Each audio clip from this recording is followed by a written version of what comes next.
lu semua lagi denger podcast awal minggu bareng gue Adriano Kalbi. Balik lagi tanpa ada akhir season dan tidak pernah terhenti meskipun pandemi. Itulah kira-kira rekor yang akan dituliskan oleh Muri buat podcast ini. Gak ada kategori ya sih, gue bikin sendiri aja. Karena aja itu gara-gara Al Ghazali ya. Semua banyak banget yang ngetek gue. Ada nih bang, ada bang yang berhasil karena konsisten ya. Itu kan awalnya aja, hidup panjang bro. Gue gak tahu. Gue juga bisa jual NFT podcast awal minggu setiap minggu ya dari tahun 2015. Gak ada yang mau beli tapi pasti.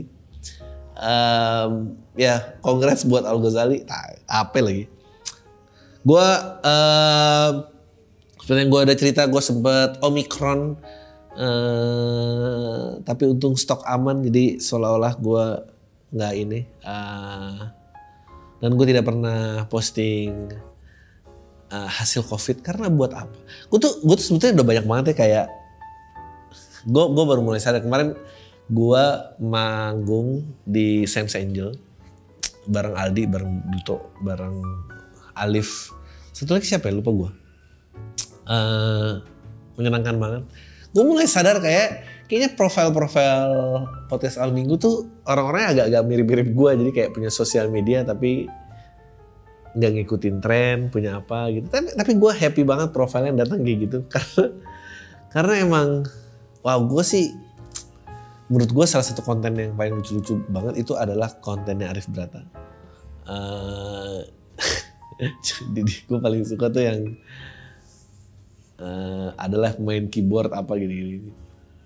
Ya, tapi konsistensi buat kayak gitu sih luar biasa. Dan gue sukanya tuh dia original artinya trennya ada, tapi dia masih bisa ngambil bagian yang nggak ikut tren banget lah gitu.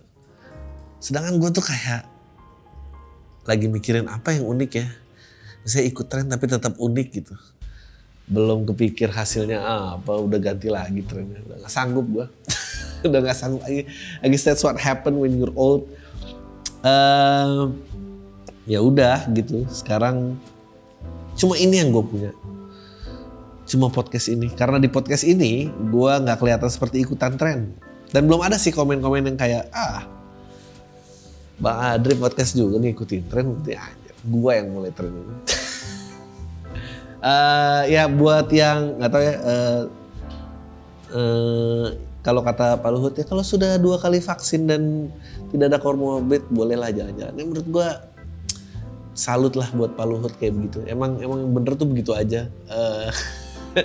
Dan ya kalau udah 2 kali vaksin ya semoga kalau emang kena dan harus kena ya udah kena aja, karena semoga gejalanya ringan. Karena mending kenal lah, paling nggak aman, udah lu nggak parno lah 6 bulan ke depan. Ya udah ya bagaimana. Kecuali lu belum vaksin, itu mungkin akan ada impact yang lain. But ya, gue belum pernah. Gue tuh juga nggak sampai hati gitu kayak posting, even buat close friend tentang diinfus apa gitu lagi. Kayaknya pada mau tahu banget tuh. Ini aja gue tuh udah menakutkan kemarin. Gue di depan rumah lagi Zoom meeting depan rumah, gue di depan aja deh karena sambil ngerokok. Tiba-tiba ada deh, bang gue tadi lihat lo ngerokok depan rumah, besok gue mau mampir mau foto. Yo, itu aja gue udah ketakutan. Apalagi setiap langkah saya posting ada orang makin gila. Tapi apa karena gitu ya, semakin jarang posting orang makin obses. Tapi kenapa obses kalau udah tahu jarang posting atau anyway. Langsung aja berita pertama. Pria Turki ini positif COVID-19 selama 14 bulan. Gokil, sudah 78 kali tes PCR. Ya ampun. Dia emang gak ngikutin ini acuan pemerintah kalau udah 10 hari tidak perlu lagi PCR. Karena itu aja buang-buang uang aja. Tapi 14 bulan sih menurut gua rekayasa. Seorang pria Turki Muzaffer, ini tuh bahasa Inggrisnya Musafir kayaknya. Muzaffer Kayasan mengira dia ditakdirkan untuk mati karena dinyatakan positif COVID. Sebabnya dia menderita leukemia. Oh, dia ada leukemia tuh kan. By the way ya, menurut gue juga COVID itu adalah cara paling murah untuk medical check up. Jadi yang tidak pernah punya budget untuk medical check up, jaga kesehatan, kena COVID aja. Kalau emang tidak ada komorbid, semoga aman. Kalau medical check up kan mahal kan, keluar duit lagi. Tapi kalau kena COVID ya gratis. Jadi kalau 10 hari nggak kenapa-napa, cuma demam batuk pilek, ya berarti sehat lah jiwa raga. Tidak perlu lagi direfleksi dan tiap sakit nanya kayak apa tuh bagiannya. Apa tuh? Itu pembicaraan sama tukang refleksi itu pasti dia udah bosan. Ini lambung pak. Itu kalau itu apa? Kalau ini. Sebenarnya kalau dia jawab asal-asalan juga lu udah nggak tahu bedanya sih. 14 bulan virus itu menetap di tubuhnya, gokil. Ini orang-orang kantornya masih percaya nggak ya? Ini 14 bulan izin WFH terus. 78 tes dinyatakan positif berturut-turut, namun dia masih hidup dan masih berjuang. Ini mah sakit beneran aja. Kayasan 56 tahun loh, memiliki infeksi COVID-19 berkelanjutan terlama yang tercatat di Turki. Semoga dia punya asuransi ya, kalau nggak mah gimana nih. Sistem kekebalannya melemah akibat kanker, wow. Meskipun udah keluar masuk rumah sakit sejak 2020, semangatnya tetap tinggi. Ya orang apalagi yang mau diperjuangkan kalau bukan hidup. Pasien virus corona dengan imunosupresi beresiko mengalami infeksi berkepanjangan dengan sindrom pernafasan akut yang parah. Aduh ini serem banget. 14 bulan nih, berarti dia dari awal COVID sampai sekarang dia masih ini. Mungkin juga di dalam dia ngerasa mungkin di luar udah nggak COVID. Nggak bro, tenang aja lu, you don't miss a thing. Yang di luar pun juga tetap masih COVID. Menkes bilang PCR tak ada yang 100% sempurna, perlu tes COVID-2. Ini anjir, itu headline-headline ini ya yang menurut gue gagalnya integritas jurnalistik. Maksudnya Menkes ngomong gitu tuh bahwa ya memang nggak mungkin 100%, tapi kesalahannya tuh sebetulnya single digit, tapi bukan nggak pasti kayak jodoh nggak pasti gitu loh, beda. Lebih pasti PCR pasti, yakin gue, daripada jodoh.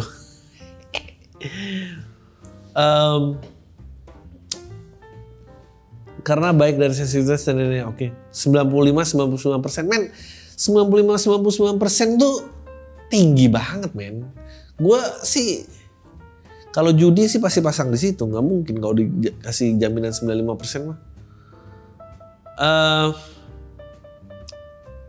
Iya. All of this, gue tuh kayaknya tuh sejak Web 2.0 anjing, yang kata kita ada Web 4.0, apa 3.0 nggak tahu gue. Mereka tuh ngapain sih ngasih poin O padahal nggak pernah ada poin 1, poin 2, poin 3, nggak ada poin 5, langsung semuanya bulat-bulat angkanya. Kita kapan ya kelar dan bosen sama berita yang ditakut-takutin kayak gini gitu. Kayaknya emang itu aja gitu. Jadi biar baca headline terus selesai gitu. Kayak kemarin ini menurut gue orang gagal paham, tapi banyak yang ngetek gue gara-gara akhirnya banyak lah semua orang nge-quote gue. Dia bilang korupsi di bawah 50 juta nggak usah ditahan, cukup balikin uang aja. Itu tuh sebetulnya maksud dari artikelnya bukan itu. Maksud dari artikelnya adalah pemberantasan korupsi itu harus top down, nggak bisa bottom top. Dia harus dikejar dari yang atas. Kalau lu sibuk nangkepin yang receh, lu nggak akan ketangkep biangnya. Bukan malah dipelintir-pelintir. Gue tuh paling kesel ya, selalu aja ada yang lebih pinter tapi argumennya on juga gitu. Kayak ini mah namanya menyemangati orang korupsi sampai 49 juta aja. Ya Allah. Nggak gitu dong ceritanya. Karena kalau lu sibuk ngurusin ikan cere, gembongnya nggak ketangkep. Lu kayak misalnya pemalsuan IKTP, pabriknya dong yang malsuin tuh gimana gitu loh. Bukan. Itu sama kayak di Filipina tuh waktu itu masih sih presiden masih Duterte kalau nggak salah. Kalau ketahuan transaksi narkoba langsung ditembak di tempat. Men, itu yang perlu ditangkap adalah produsen narkobanya, bukan yang transaksi di jalanan. Itu transaksi di jalanan mah apaan gitu. Nggak make sense. cuma menemuin penjara dong. Duterte nggak menemuin penjara sih, orang tembak mati. Jadi tapi kalau 49 juta ditangkap mah ya ampun, penuh. Balikin duit aja, itu udah bener itu. Cuma pengemasan artikelnya itu loh yang bikin jadi ya begitulah pokoknya. Wah ini seru nih.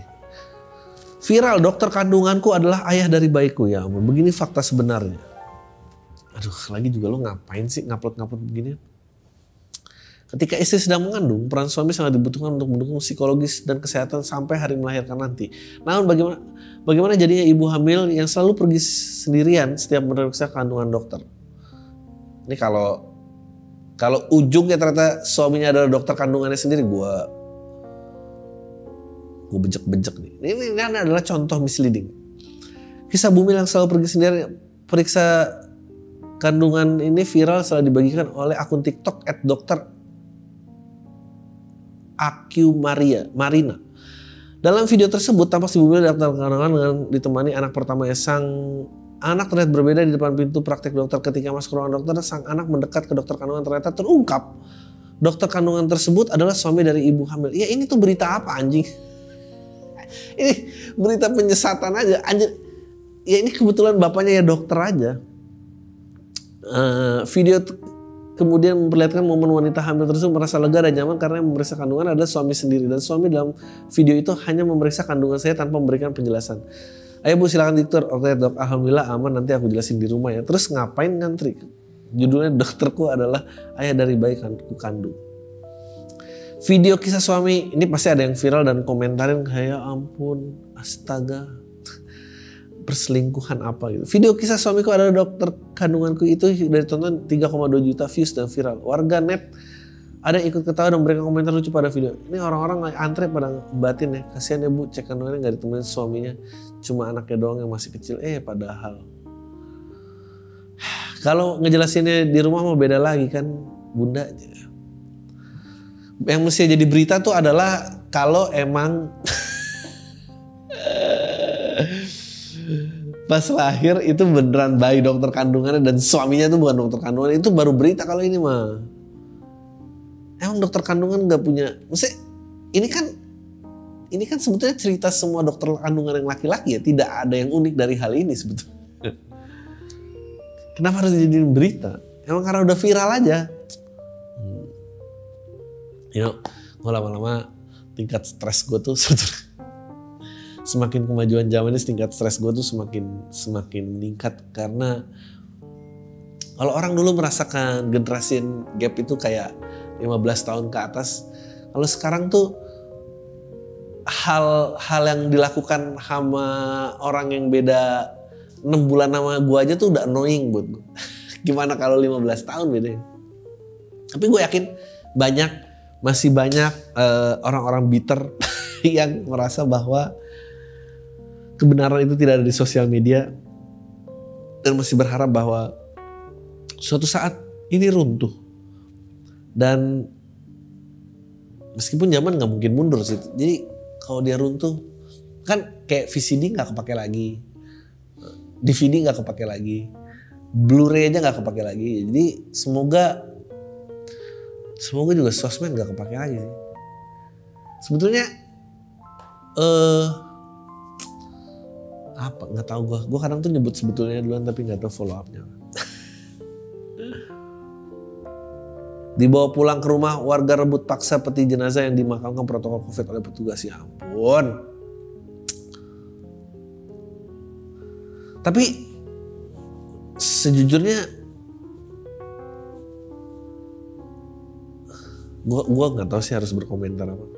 Apakah ya mungkin orang emang sentimental pasti kalau sama kematian nih. Meskipun juga kayak emang iya kalau mati, gue mau ngomong gitu ntar statement komedian bilang mati tidak mengeluarkan COVID. Atau gue salah dikejar-kejar warga. I don't know. Gue kehilangan beberapa temen juga yang karena COVID dan ya selalu menyakitkan. Ini coba judul macam apa coba? Viral emak-emak fashion show pamer kerjaan suami. Ternyata begini faktanya. Bahasa judul tuh nggak ngomong apa-apa nih. Beredar viral video kumpulan wanita berhijab sedang buat konten fashion show sambil menunjukkan pekerjaan suami di TikTok. Para wanita tersebut berlenggak-lenggok bak di catwalk sambil menyebutkan pekerjaan sang suami. Polisi. Tukang ojek nggak? Dalam video tersebut para wanita itu ada yang mengaku istri tukang bangunan, tukang rongsok, tukang becak, tukang kos, dan tukang gembal ban. Video itu awalnya diunggah oleh akun TikTok @rini_bita85. Dalam video yang berdurasi 14 detik ini menuliskan acara tersebut kurang lengkap karena istri dari tukang parkir yang sedang berhalangan hadir. Anjing, mama itu membuat konten fashion show dengan menggunakan dress warna-warni, mengenakan outer orbit. Kalau begini faktanya, ya nggak faktanya apa sih sebetulnya? Seng kurang bojone tukang parkir. Hashtag all of us are dead. Cuy, hashtag sama yang diposting gak ada hubungan. Emang all of us are dead ada yang suaminya tukang ojek atau tukang parkir. Hashtag goyang Shopee COD. Hashtag masuk beranda. Hashtag FYP. gue tuh eventnya pakai hashtag aja nggak pernah. Jarang lah. Terus kayak apalagi nyebutin hashtag yang nggak ada kaitannya sama. You know, people should. Ya, sih bagus sih kalau buat troll seru ya, hashtagnya apa gitu. 1,1 juta. Salut nggak malu mengakui pekerjaan suaminya, terbukti suaminya memuliakan istri. Puji akun @notyouaremine. Not your mind. Apa sih? Nama akun aja aneh. Kalian gak tahu gimana senangnya ibu-ibu kalau sudah kumpul sama tontonnya. Gue aja tiap ibu abis kumpul pasti sumringah dan orang rumah ikut seneng. Apaan? Apa nih? Wali sudah menghubungi Parini yang mengunggah video di akun TikTok. Ia mengatakan acara tersebut ulang tahun salah satu sahabatnya. Sebenarnya itu apa? Apakah video ini dulunya menimbulkan kegaduhan? Padahal hanya istri-istri yang senang saja. Kebetulan ide saya sendiri semua, anjing. Walaupun itu itu bukan yang sebenarnya profesi suami teman-teman. Anjing. Ini berarti ada pertanyaannya. Kalau kreatif gini, ide datang dari mana ya, Bu? Kebetulan ide ini saya semua. Anjing. Cari muka gitu. Kami para instruktur senam sama yang ibu rumah tangga, salah satunya istrinya pengusaha batu bara di Sulawesi. Bangsat. Pengusaha batu bara. Posting dibilang suaminya tukang parkir.